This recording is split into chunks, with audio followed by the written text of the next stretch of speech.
দেখিয়েছে এই যুদ্ধে। ইরানটা আসলে বাঁচল, তাদের অন্যায়ভাবে অমানবিক যুদ্ধ চাপিয়ে দেওয়া হয়েছে।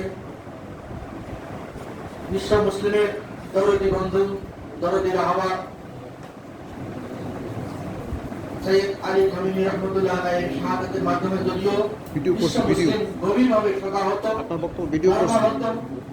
তারা বিশ্ব মুসলিম তাদের লিডারকে হারিয়ে গভীরভাবে শোকাহত।